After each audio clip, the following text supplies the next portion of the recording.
Oke, selamat sore teman-teman.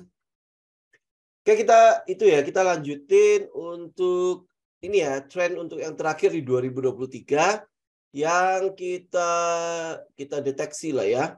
Oke. Nah, tren 2023 yang terakhir yang akan kita bahas itu adalah mengenai infrastruktur, terutama di bagian konstruksi dan semen, ya.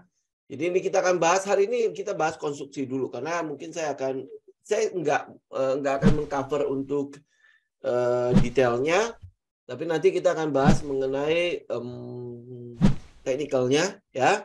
Nanti detailnya nanti teman-teman ditulis sendiri ya. Oke. Nah, kita mulai ya. Jadi apa yang kita mau lihat dari infrastruktur? Infrastruktur ini yang kita mau lihat itu adalah berapa uangnya. Kan uang yang mengalir di situ itu berapa. Jadi kalau uangnya gede, ya otomatis pasti kita tahu bahwa ada yang diuntungkan di situ. Sehingga ada trennya di situ. Ya kan? Nah, jadi kemarin kita udah sempat bahas bahwa di 2024 itu adalah tahun terakhirnya Presiden Jokowi. Jadi ini untuk periode Presiden Jokowi dan yang sekarang itu udah berakhir, dan habis itu kan dia memang udah tidak bisa dipilih lagi kan. Nah, karena itulah Presiden Jokowi ingin semua proyek-proyek strategis yang pernah dibangun di zamannya beliau itu untuk selesai. Ya, minimal semua proyek yang sudah ditetapkan di 2023 ini harus bisa selesai di pertengahan 2024 karena Oktober kan udah ganti kepemimpinan lagi ya. Oke. Nah, sehingga untuk ngebut proyek-proyek tersebut itu cuman tinggal 2023. Karena 2024 itu paling cuman ya kita anggap sebagai kalau di proyek itu udah finishingnya lah ya. Jadi 2024 itu kelihatannya tidak akan terlalu agresif sekali untuk infrastrukturnya. Teman-teman bisa lihat ya. Ini periode kedua dari 2019 sampai hari ini itu yang anggaran untuk infrastruktur itu cukup stabil ya, cukup stabil. Even itu pada saat pandemi. Jadi dengan kata lain proyek infrastruktur ini itu tidak sampai dikurangin anggarannya ya. Nah, bahkan yang di 2023 ini kita lihat itu ada sekitar 392 triliun di situ.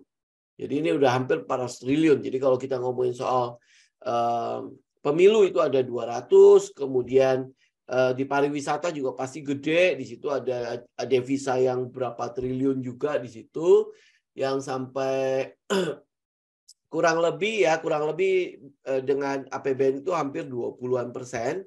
Nah, ini infrastruktur ini kebagian sekitar hampir 400 triliun. Jadi itu uang loh ya, 400 triliun. Itu apalagi kalau sampai diperebutkan dan itu dimenangkan cuman oleh beberapa emiten saja, oh itu jelas akan menjadi uang yang luar biasa mengubah fundamental mereka. Oke? Ya, jadi ini yang kita mau lihat nih. Dari 400 triliun ini kira-kira emiten mana yang akan bisa diuntungkan dari 400 triliun ini. Oke? Nah, proyek strategis yang pertama yang menjadi sorotan untuk 2023 maupun 2024 yang akan dikebut itu adalah ibu kota negara. Ya, ibu kota negara. Ibu kota negara ini sebenarnya untuk pembangunannya itu dibagi dalam 3 tahapan. Jadi yang akan dikebut sampai 2024 itu adalah tahapan pertama yang disebut sebagai kawasan inti. Oke? Nah, seperti yang udah pernah kita bahas secara offline ya, bahwa untuk IKN ini itu masih ada tarik-menarik dari investor. Kenapa investor tidak langsung gitu keluarin dana di sana? Karena ya teman-teman juga pasti tahu ya bahwa periode pemerintahan Presiden Jokowi itu sudah tinggal ya tahun depan. Tahun depan juga udah pasti nggak efektif. Jadi maka dari itu ya mereka akan menunggu. Oke? Kita udah bahas itu sebelumnya. Jadi yang kita akan lihat sebenarnya cuma uangnya dulu. Ya, jadi kita masih akan bergerak di sekitar teknikalnya lah. Jadi belum sampai Belum sampai kita katakan, oh saya mau following the trend untuk IKN sampai jadi. Itu belum sampai ke situ ya.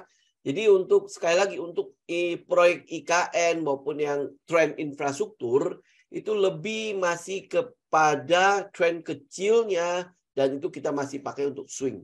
Beda banget kalau misalnya trennya EV ya atau kendaraan listrik ya, itu memang tren utamanya kan.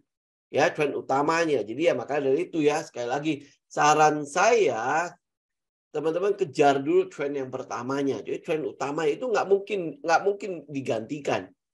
Jadi sampai ke pemerintahan selanjutnya pun, seandainya ini mungkin mereka akan nerusin programnya Presiden Jokowi ini, itu ya trennya akan membesar. Dan tren untuk electronic vehicle ini, itu juga merupakan tren global. Jadi ya untuk nanti pemerintahan selanjutnya, itu pasti juga akan ya kurang lebih nyinggung-nyinggung di sini juga lah ya tren itu. Nah sedangkan untuk tren yang lain, kayak misalnya tren pemilu ya memang cuma tahun ini sama tahun depan tok. Terus untuk tren pariwisata itu memang karena ada turnaround kan dari yang tadinya lockdown, wisatawan itu masih takut-takut untuk berkunjung ya. Nah, sekarang itu kan PPKM segala macam udah dibuka. Jadi ini ada potensi turnaround di situ sehingga kita coba untuk mengikuti trennya. Nah, tren yang keempat ini itu adalah yang infrastruktur ini. Kita kejar ini karena ada percepatan. Ya, ada percepatan di situ. Sehingga banyak sekali pasti tender yang akan dibuat, terutama untuk di IKN ini. Ya, oke. Nah, apakah dia akan lanjut sampai ke 2045 atau sampai jadi? Ya, itu kita nggak tahu. Ya, tapi yang kita mau lihat itu adalah 2021 sampai 2024 dulu. Jadi ini ada uang di situ. Uangnya kalau sampai jadi ini total, itu ada sekitar 486 triliun. Ya ini kalau sampai jadi total. Ya dan teman-teman udah tahu lah ya, pemenang-pemenang untuk kontrak-kontrak ini itu rata-rata itu adalah BUMN. Rata-rata itu adalah BUMN. Tetapi teman-teman juga bisa lihat dari 486 triliun ini, sebenarnya yang melibatkan APBN itu paling cuman seperempatnya saja. Ya, seperempat bahkan kurang ya, itu nggak sampai 100 triliun di situ untuk yang didanai oleh APBN. Sedangkan yang lain itu didanai oleh kerjasama antara badan usaha. Jadi mungkin ya kayak salah satunya seperti mungkin dia nanti kerjasama sama kontraktor yang swasta dan lain sebagainya, tapi yang dimenangkan oleh mungkin BUMN atau seperti apa gitu ya. Nah itu ada 265 triliun. Sedangkan yang benar-benar dibiayai oleh swasta, yang sekarang lagi ditawarkan ya ke banyak investor, itu ada 127 triliun. Nah uang yang gede ini, itu mungkin belum akan segera masuk. Jadi ini kurang lebih berapa persen? Kurang lebih hampir 75%-an gitu ya. Atau 80% di situ. Itu belum akan masuk dalam waktu yang dekat ini. Ya kita mau nggak mau ya harus nunggu itu ya kepastian politik yang akan datang. Oke? Jadi ya teman-teman udah bisa itulah. Nanti kalau misalnya di dalam perjalanan menuju ke arah nanti udah dekat pemilu, teman-teman bisa lihat lah ya. Kalau udah ada mulai udah ada titik terang kira-kira siapa yang lanjutin, ini akan bergerak. Ya, ini akan bergerak atau tidaknya lah. Nanti teman-teman tinggal melihat aja ya. Nah, di sini ada sekitar 486 triliun uang di sana yang beredar. Ya, yang akan beredar di sana. Apalagi kalau misalnya nanti kalau ternyata nggak jadi ditunda, nah berarti uangnya pasti akan jauh lebih gede lagi. Karena ya teman-teman lihat lah ya, waktu bangun jalan tol di tahun sebelum 2000 itu pasti lebih murah dibandingkan dengan di atas tahun 2000 kan. Nah ini kalau sampai ditunda lagi ya pasti akan lebih tinggi lagi karena ada bahan baku dan lain sebagainya yang akan meningkat. Oke, nah kita mau lihat ya pembiayaan di 2023 ini adalah proyeknya nih. Itu kurang lebih ada sekitar 45 triliun untuk di 2023. Berarti kan uang lagi di situ ya. Dan kita sudah tahu uang ini beredar kemana. Karena udah boleh dibilang sebagian besar proyek-proyek yang ada itu sudah ketahuan pemenangnya. Pemenang tendernya itu kurang lebih siapa. Ya, jadi kalau teman-teman rinciin sendiri lah. Saya nggak rinciin di sini ya. Tapi setidaknya teman-teman udah tahu ada Waskita, di situ ada Wika, di situ ada Adi, di situ ada Jekon juga di situ, ada PTPP, ada WG juga di situ. Ya, ini yang ketahuan. Yang ketahuan. Nah, proyek-proyek kecilnya ya teman-teman tinggal lihat yang kecil-kecil itu sempalan-sempalan itu seperti apa. Tapi ini sudah berjalan. Jadi kalau teman-teman mungkin lihat informasinya, update-nya untuk IKN, kayak pembangunan untuk jalan tolnya kan udah jadi. Kemudian untuk land clearing untuk di daerah-daerah yang mau dibangun kayak istana, Wapres, terus gedung-gedung perkantoran untuk kementerian itu semua udah clear. Terus gedung-gedung apartemen atau tempat untuk para pekerja di sana istirahat itu juga sudah jadi. Itu kalau tidak salah dikerjakan oleh Adikarya. Ya itu udah jadi. Nah, ini yang akan digelontorkan itu hampir sekitar 45 triliun uang di sana. Ya, 45 triliun. Nah, larinya kemana? Ini ada beberapa ya perusahaan-perusahaan yang terlibat di sana. Jadi kalau teman-teman lihat ya, ini yang asing lumayan banyak. Jadi dari McKinsey, Nikkei, terus Akom ini nggak tahu siapa. Ada Foxconn, mungkin teman-teman pasti tahu lah ya, Foxconn, kemudian Posco, ya Posco pasti teman-teman tahu lah, ada sering disebut kok Posco, LG sama Hyundai. Ini mungkin kalau untuk LG sama Hyundai lebih ke arah elektronik ya, kayak lift segala macam ya, kayak alat berat ya mungkin mereka akan terlibat di situ. Ini yang kita lihat. Nah, sedangkan untuk yang domestik, kan yang kita mau lihat domestik. Kalau yang atas-atas, yang asing-asing kan nggak ada emitennya kan. Jadi buat apa kita kejar juga mereka. Tetapi ya kalau untuk yang dalam negeri, kita lihat untuk yang BUMN udah pasti. Di situ ada Waskita, di situ ada Wika, HK, Utama Karya, ya yang kerjain tol Sumatera itu. Kemudian ada PTPP, Adikarya. Terus ini yang swasta ya, yang baja. Di situ ada Gunung Rajapaksi. Teman-teman cari nanti ada itunya kok, ada kode emitennya. Terus Gunawan Dian Jaya Steel ya. Kemudian ada Intiland Development di situ juga ada. Kemudian ada Pakuwon, Sinarmas, Astra, United Tractor, Propan sama Trinity Land. Ini kalau yang dibawa yang swasta yang ini yang developer ini itu karena mereka membeli lahan di dekat IKN. Jadi bukan membangun di dekat IKN-nya. Nah, teman-teman bisa lihat ya, di IKN itu kan ada sampai wilayah luarnya nih, kawasan-kawasan perluasannya itu ada wilayah-wilayah terkait untuk yang di luar. Nah, itu daerah-daerah yang mereka akan bangun itu kurang lebih ya daerah-daerah perumahannya di situ tuh. Ya, yang di daerah perluasannya.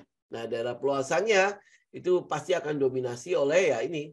Di situ ada Intiland, di situ ada Pewon, terus Sinarmas Land, ya berarti ada hubungannya sama BSDE ya. Terus Astra Group di situ juga ada. Ya teman-teman tahu lah ya, Astra Group juga sekarang lagi gencar untuk mengakuisisi perusahaan-perusahaan properti. Terus ada United Tractor di situ, Propan sama Trinity Land. Ya, nah ini teman-teman bisa perhatikan, nanti kita akan bahas ini besok lah. Ya, oke. Nah, jadi saham-saham yang ada di dalamnya, yang mendukung, yang ada di Bursa Efek Indonesia, yang mungkin ya teman-teman bisa lihat tuh ada WSKT, PTPP, Wika, Adi, terus WG, DGIK, Jekon, ya Jekon ini kan baru-baru ya, ACST ini punya Astra International, kemudian SMGR, INTP ini berarti semen ya Pak, pasti larinya ke situ lah semennya kan.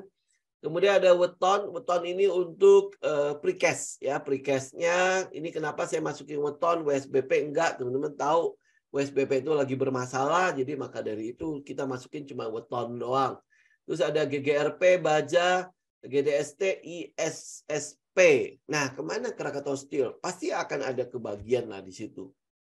Ya, tetapi mungkin kalau misalnya Krakatau Steel dapat proyek IKN, genjotan untuk proyeknya mungkin nggak terlalu besar ya. Tetapi untuk perusahaan-perusahaan kecil ini kayak GGRP, Baja, GDST, ya termasuk untuk yang pipanya sendiri, ISP itu mungkin akan langsung boom gitu, langsung berpengaruh gitu ya.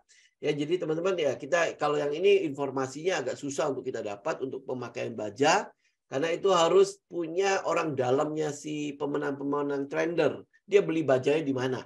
Ya, beli besi-besinya di mana? Oh, karena itulah untuk baja kita cuma bisa lihat teknikalnya.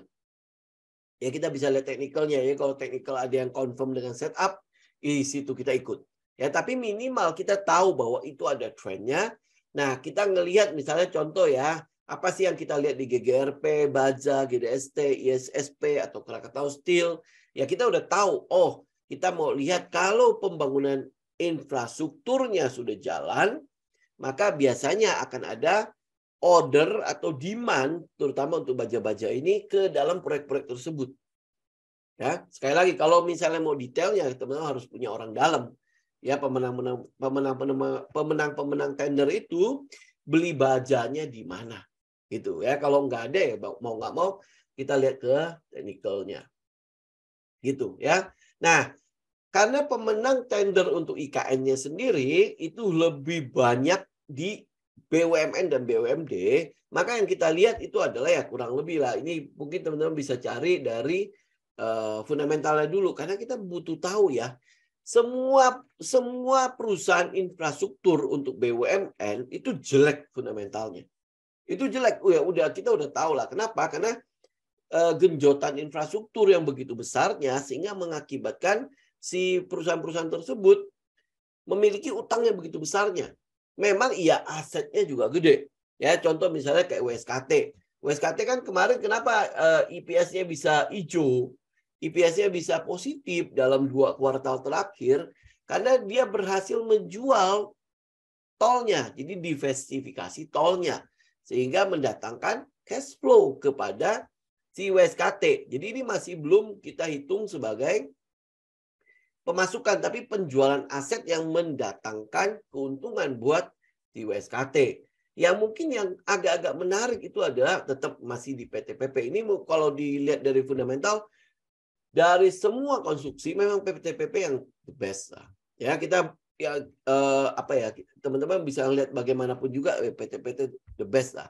Dari sisi proyek, pengerjaan proyek yang saya tahu dari beberapa kontraktor yang ada, memang PTPP dari sisi apa itu namanya, pengerjaan barangnya, terus pengetahuan dia terhadap konstruksi segala macam ya, itu lebih baik dibandingkan dengan yang lainnya. Jadi mungkin karena itulah PTPP lebih banyak nanganin kayak bendungan ya, kayak pembangkit listrik segala macam mungkin ya, mungkin seperti itu.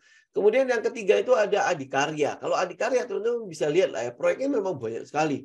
Terus proyeknya itu sekarang kan lebih berhubungan dengan transportasi. Teman-teman bisa lihat nanti di pembagian yang dilakukan oleh Kementerian BUMN terhadap ini perusahaan-perusahaan konstruksi ini. Ada yang bagian benar-benar di transportasi, ada yang di bagian apa itu namanya infrastruktur kayak bendungan segala macam, ada yang di tol, ada yang di jalan, terus ada yang di mana lagi gitu ya. Itu udah dibagi. Ya, dibagi. Itu apa ya namanya? Kayak kalau di tambang itu ada Mines ID. Nah, kalau mereka punya induknya nih. Ya, induknya kurang lebih kayak gitu pembagiannya. Nah, kemudian ada Wika di situ. Kalau Wika, teman-teman bisa lihat ya, yang merah itu dia. Ya, kalau dua kuartal terakhir ya, 2 kuartal terakhir Q1, Q2-nya Q2, Q3-nya di 2022 itu ditutup merah. Ya, ditutup merah ya. Saya mungkin ya kalau sekarang kita mungkin bisa kaitin si merahnya si Wika itu dengan kereta cepat. Ya, bisa jadi ya. Sehingga itu kan belum mendatangkan profit sama sekali, maka dia udah keluar uang yang begitu banyak untuk kereta cepat. Yang ya sama-sama Juni 2023 itu udah harus jadi. Ya, barengan sama RLT-nya si Adikarya. Ya, oke. Terus habis itu ada Jekon. Nah, kenapa kita masukin Jekon? Karena ini adalah perusahaan BUMD yang secara mengejutkan, ini kejutan lah, kejutan, dia berhasil memenangkan salah satu proyek di IKN bersama konsorsiumnya. Jadi di dalamnya kalau tidak salah ada Adikarya sama Wijaya Karya kalau tidak salah, bareng sama si Jekon. Pokoknya dia kerjasama lah. Ya, KSU, kerjasama operasi ya, KSO ya.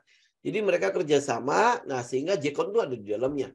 Nah, kenapa akhirnya ada lonjakan pada harga Jekon? Ini yang saya bilang tadi. Ini perusahaan yang kita boleh bilang konstruksi kategori kecil, tetapi akhirnya bisa mendapatkan sebuah proyek yang gede. Jadi dia mungkin ya kalau di konstruksi apa ya namanya, Pak John ada nggak ya? Ya namanya apa ya? Dia sebenarnya masih perusahaan konstruksi yang ratusan miliar misalnya kayak gitu ya. Tiba-tiba dapat proyek yang di proyek triliun. Jadi kayak naik kelas gitu. Ya, jadi kayak seperti naik kelas walaupun dia kerjasama operasi ya, kerjasama kerjasama gitu ya. Jadi bareng-bareng mengproyek satu proyek di situ. Tetapi pendapatan yang dia dapat dari proyek tersebut itu ya otomatis langsung gede. Ya bisa jadi berapa kali lipat dengan pendapatan-pendapatan yang dia peroleh. Karena itulah makanya lonjakan harganya terjadi. Makanya pasar itu sedang memprice in untuk pembayaran nanti proyek ini. Ya, jadi dia mendapatkan sesuatu yang jauh lebih besar lah, yang mungkin terbesar dibandingkan dengan proyek-proyek yang ada selama ini. Itu sebabnya ya, kalau teman-teman mau lebih gampang mendapatkan bagger, maka carilah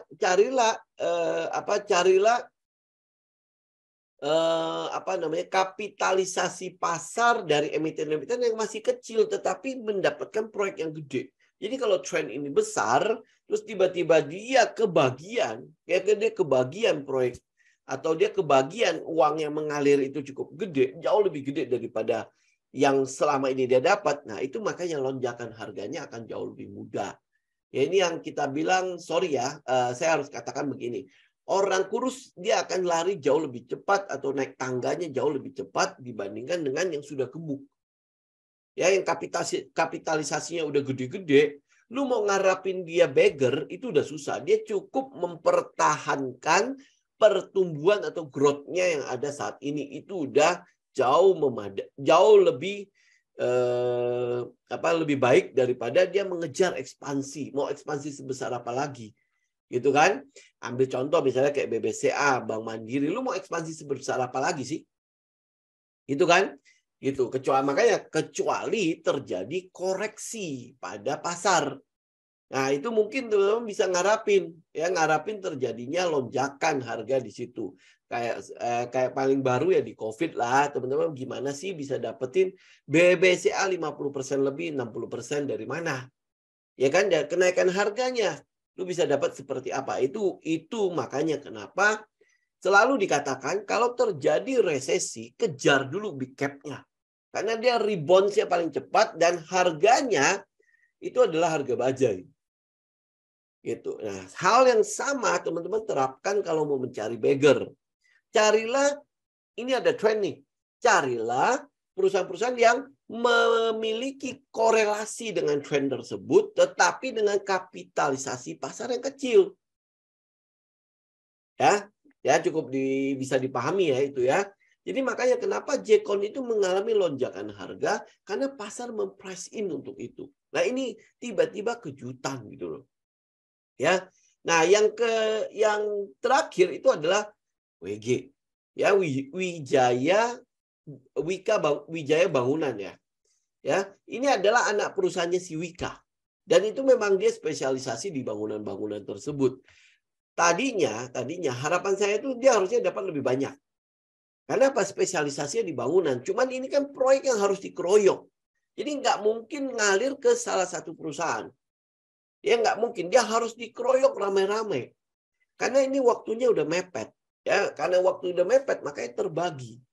Ya di dalamnya sebenarnya ada namanya Hutama Karya. Tetapi kan Hutama Karya karena nggak ada emiten kita nggak bahas di sini. Ya, oke. Nah kalau teman-teman lihat ini, lihat proyek BUMN yang ada di depan teman-teman, ya kalau dipilih berdasarkan prinsip tadi yang saya bilang, kalau lu mau cari bagger, lu akan cari yang mana? Ya, kalau lu cari Jekon, ini kejutan kan? Ya kejutan, mungkin dia akan mengulangi lagi iya. Ya, tetapi bagaimana kalau misalnya gue mau bersiap? Ya, secara teknikal, ya dia mungkin akan bisa punya peluang atau reward yang ya kira-kira yang gue mau adalah si baggernya. Jadi pilihannya ya pasti di WG. Pilihannya di WG. Karena apa? Dia juga dapat kok. Dia juga dapat. Teman-teman bisa breakdown ya. Nanti breakdown sendiri. WG ini dapat proyek apa di IKN?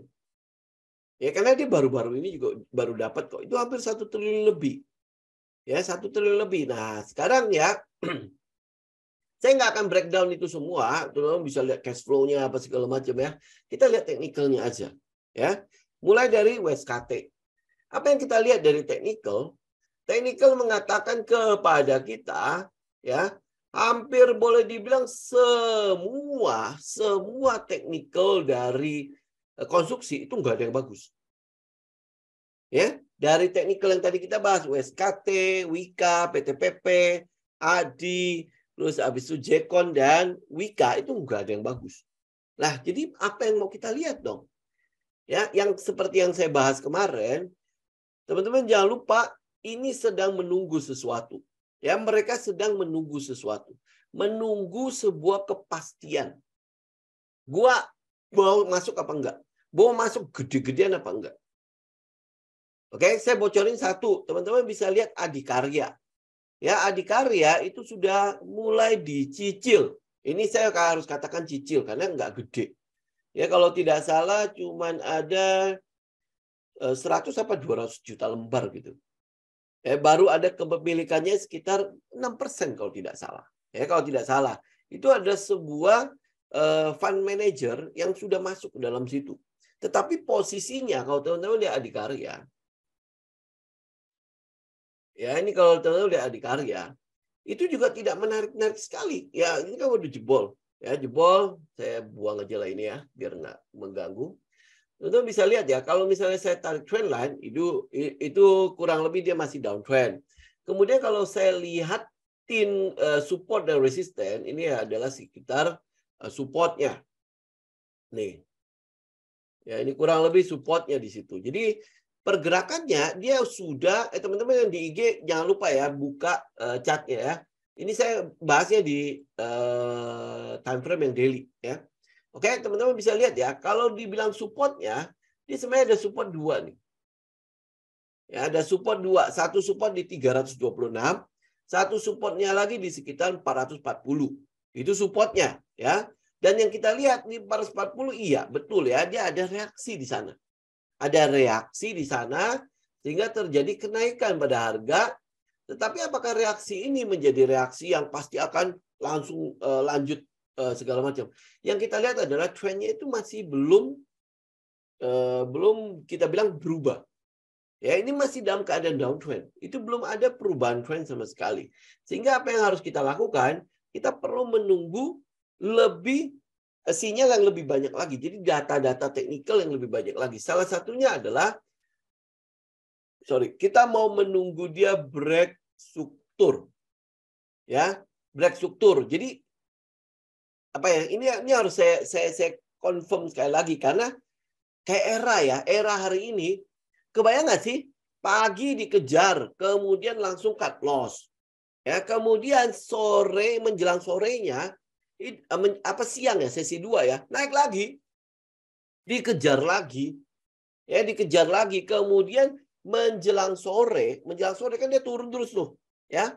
Nah, ada yang realisasikan profitnya atau ada yang cut loss lagi. Lu kebayang nggak kalau mau begitu terus lu kapan mau untungnya? Ya, padahal era itu udah kita bahas dari berapa lama, kita cuma menunggu dia breakout. Ada sebuah candle ya yang membuat kita bisa ada sebuah sinyal lah. Kalau teman-teman agresif pasti udah lakukan cicilan lah di daerah situ kan dia build up ya kan saya udah bilang kan dalam keadaan low risk. Nah, hal yang sama itu sebenarnya terjadi pada si Adi ya Adikarya.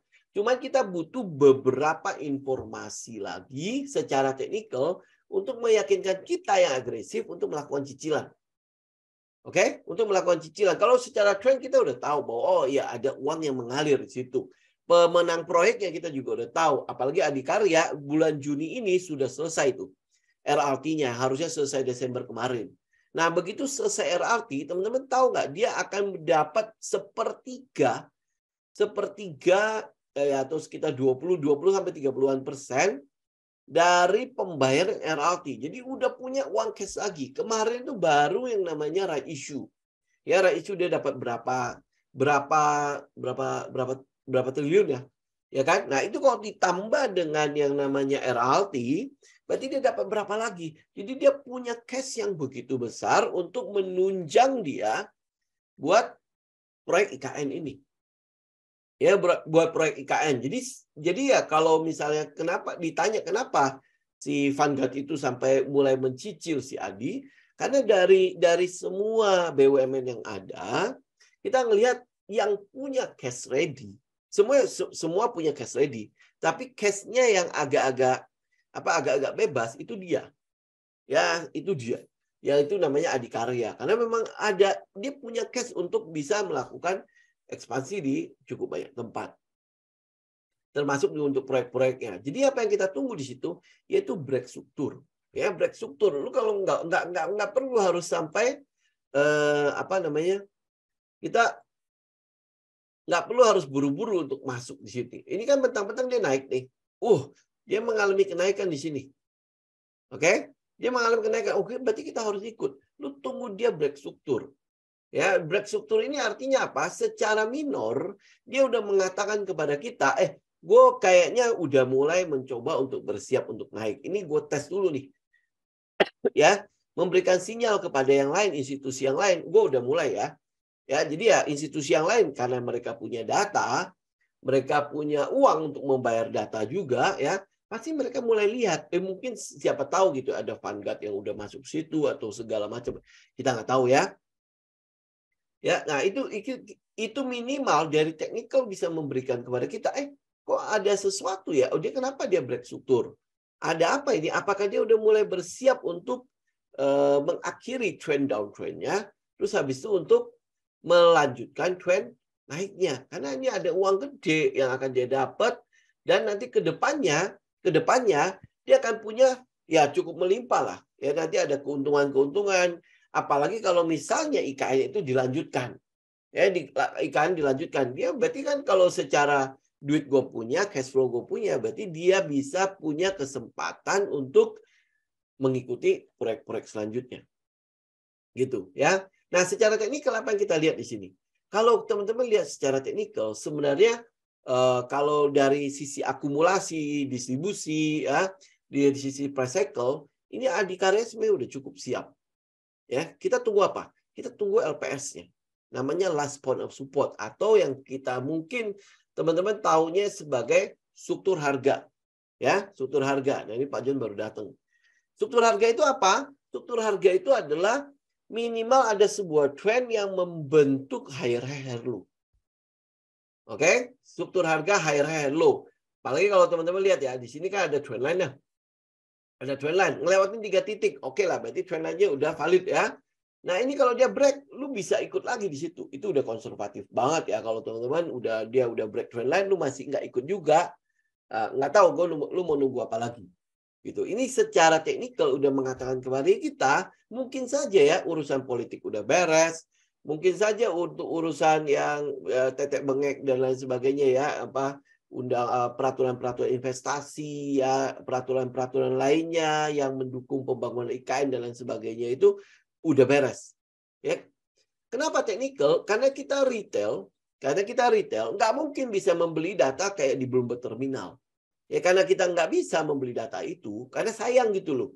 Bukan nggak bisa, sayang gitu loh. Uang segede gitu ya mendingan kita pakai untuk trading. Gitu ya, daripada cuma sekedar data.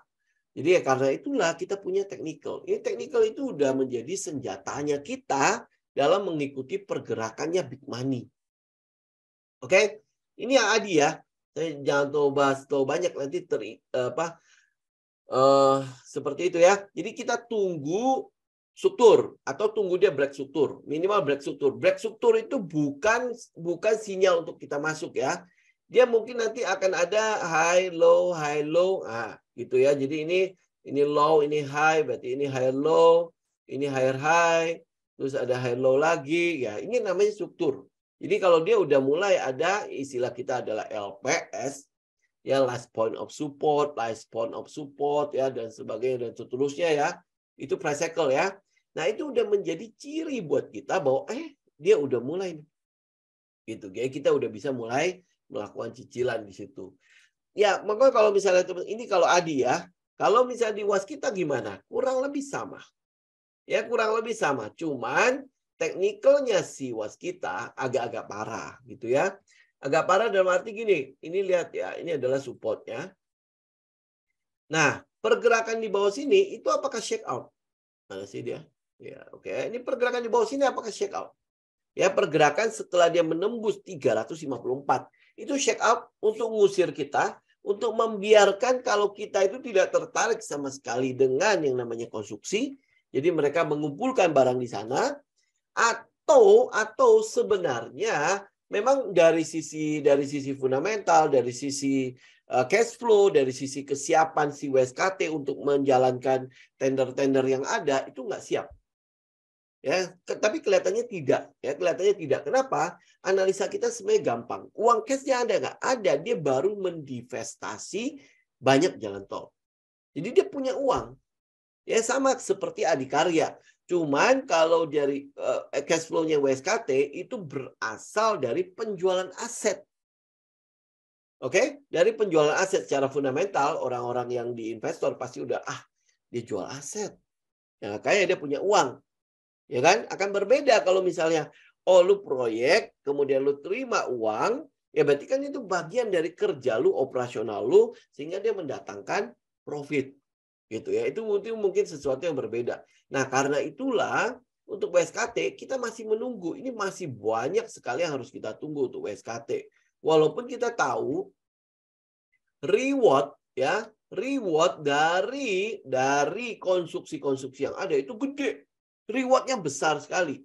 Yang kita belum tahu itu adalah di mana risk kita. Di mana risk kita.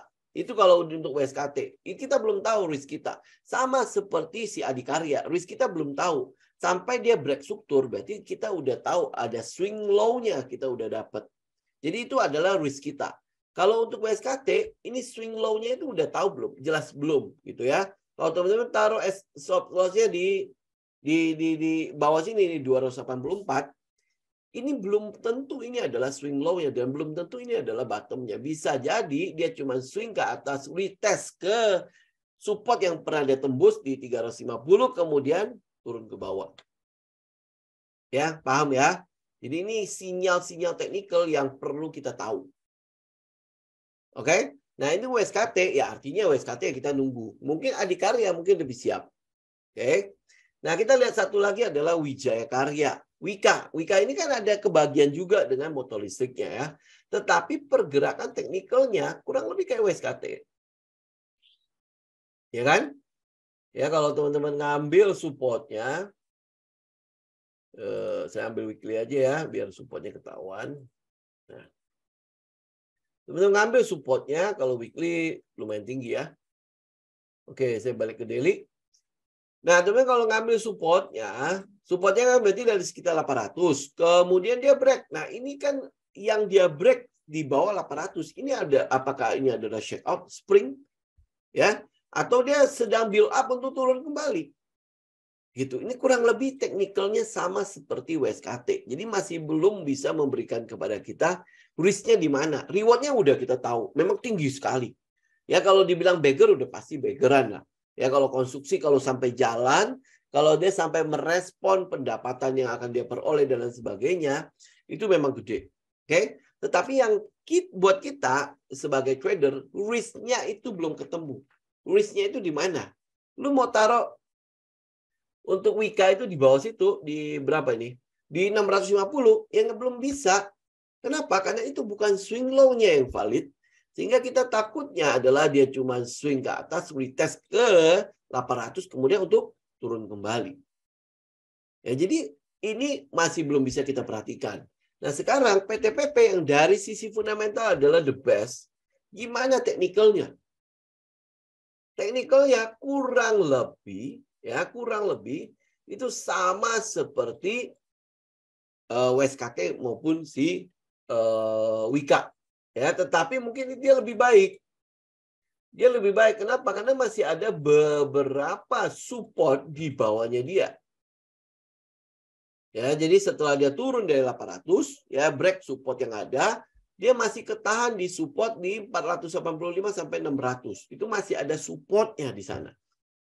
Ya, jadi kalau misalnya oke lah, kalau misalnya gue mau spekulasi di PTPP, oke nggak? Ya, silakan. Kenapa? Karena kita tahu ada beberapa support yang bisa kita jadikan stop loss. Ya, jadi misalnya ada gue beli nih di sekitar 600 lah ya. Misalnya gue beli di sekitar 600 atau gue beli sekarang. Gue beli sekarang berarti stop loss gue ya ada di bawah sekitar di bawah 600 ya, dengan harapan dia jalan, dia naik. Ya, dia naik. Tapi saya boleh sarankan adalah teman-teman bisa tunggu break strukturnya dulu. Ya, atau yang sering disebut sebagai BOS itu. Ya, strukturnya paling dekat untuk si PTPP adalah di kurang lebih di 730-an. Ya, 735 sampai 750. Jadi tunggu dia break struktur itu dulu. Jadi dia break ya, kemudian itu kan udah menandakan something ya buat kita ya. Atau teman-teman bisa pakai patokan EMA 200. EMA 200 jauh lebih tinggi lagi, ada di sekitar 865. Nah, ini adalah resisten karena kan dia masih di bawah ya. Itu adalah resisten yang kuat. Teman-teman bisa tungguin sampai dia break, akan jauh lebih aman. Tapi kalau teman-teman mau lihat teknikalnya untuk teman-teman agresif, ini break strukturnya itu di sekitar 740. Ingat ya, itu break struktur bukan berarti dia langsung naik, tapi nanti akan ada swing low-nya. Ya, swing low yang harus lebih tinggi daripada 600. Jadi dia swing low membentuk higher high, higher low. Oke, higher high, low baru ya disitulah kita ambil. Jadi teman-teman tunggu dia break struktur, kemudian tunggu dia swing low. Ya, swing low. Nah, sinyal untuk teman-teman ngambil bukan berarti pada saat dia turun ya lu tampung aja, enggak ya. Kita akan nunggu ada tadi ada yang sempat ngomong soal engulfing. Ya, kita akan tunggu seperti itu.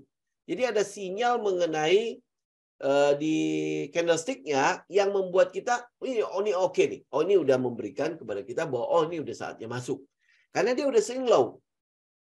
Ya, dia udah swing low, kita udah tahu di mana stop loss-nya kita. Oh, ini low-nya, oke udah. Dia habis itu dia naik kembali. Ya, ini untuk PTPP. Jadi ya sama kayak Adikarya, ya kita akan tunggu dia break struktur, kemudian swing low. Jadi kita nggak ngejar nih. Kita nggak kejar. Dia semakin tinggi, semakin bagus. Gitu ya. Ya, semakin tinggi. Dia akan menghasilkan daerah-daerah kopong kan.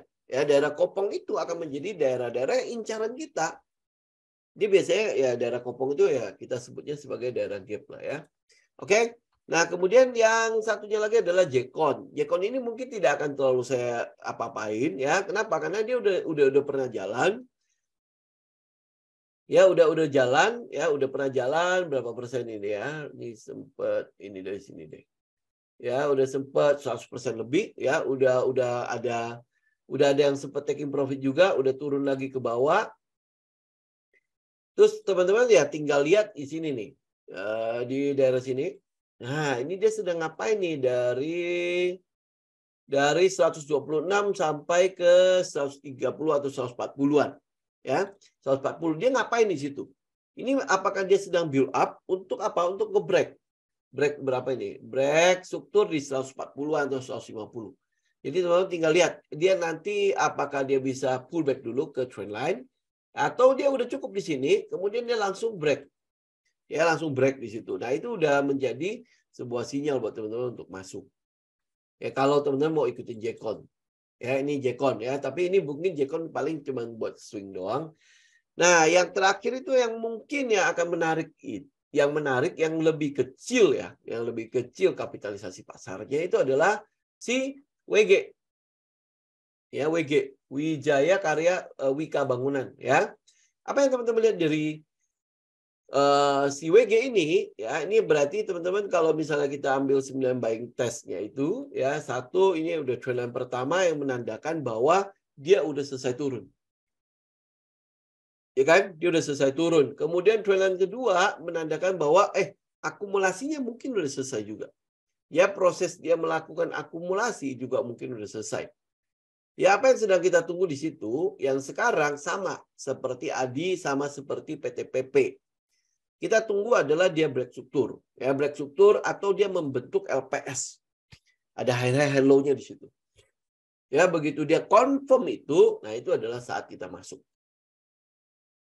Oke? Jadi ini konstruksi ya. Jadi kalau dia confirm, intinya adalah kita akan menunggu dia confirm adanya struktur yang kita lihat di minor itu membentuk uptrend. Uptrend itu adalah higher high, higher low. Itu struktur pasarnya. Higher high, higher low. Teman-teman jadi nggak perlu harus apa ya, ngejar-ngejar gitu loh. Teman-teman bisa tunggu dia komet. Ini kan tinggal hitung komet aja kan. Ya, higher high, higher low. Lu bisa hitung komet dari sini. Ya, kalau komet mungkin akan jauh lebih aman. Kenapa? Karena proses higher high low-nya itu udah benar-benar terbentuk dibandingkan dengan yang cuman baru swing doang ya, baru swing low doang gitu. Ya kan? Gitu loh. Oke? Nah, Wika tadi udah kita bahas. Paling itu dulu ya, teman-teman ya. Nah, nanti untuk yang turunannya kayak semen, baja segala macam kita bicara itu di hari Jumat aja ya. Hari Jumat besok ya, besok lagi. Jadi soalnya Sabtu saya ada urusan. Jadi kita bahas itu di hari Sabtu ya. Oke, ini untuk trennya teman-teman tinggal diperhatikan. Jadi teman-teman tahu nunggunya apa. Ya, nunggunya apa. Terus jangan lupa ya, kita udah sempat bahas itu kemarin. Jadi masih ada faktor yang namanya politik di sana. Ini yang perlu kita tungguin juga. Nanti dari teknikal akan memperlihatkan kepada kita bahwa oh ini urusan politik udah selesai. Kemudian teman-teman juga harus tungguin adalah sinyal atau konfirmasi teknikalnya. Oke? Ya, sinyal atau konfirmasi teknikalnya. Kalau memang kita bisa cukup sabar, kayak ini misalnya WG ini ada trendline di situ. Kemudian kalau tidak salah Adikarya juga tadi ada trendline di situ. Ya udah teman-teman tunggu itu aja atau higher high low. Gitu ya, ini untuk konstruksi. Saya pikir itu dulu ya teman-teman ya. Untuk yang lain-lain teman-teman tinggal lihat balik lagi. Ini hari ini pokoknya kita bahas mengenai tren untuk si konstruksi ya. Intinya memang belum ada sinyal untuk technical untuk kita masuk, oke? Jadi nggak perlu buru-buru. Kemudian teman-teman juga lihat situasi sentimennya. Ya kalau IKA aja sih udah mulai, tetapi masih ada yang menghambat ya dari aturan. Dari yang paling penting itu politiknya, ya, oke? Ya saya harus ngomong agak pelan-pelan. SMDR biasanya kalau saham-saham udah setelah stock pick itu biasanya akan ada penurunan dulu lah. Jadi nggak ada swing low di situ, ya, oke? Oke, thank you semuanya. Kita ketemu lagi besok ya. Ingat ya besok ya. Besok kita akan ketemu untuk membahas teknikal untuk saham-saham yang masih berhubungan dengan konstruksi ini, terutama yang turunannya. Jadi yang baja-baja sama yang semen. Ya, oke. Thank you semuanya. Selamat malam semua. Sampai ketemu lagi.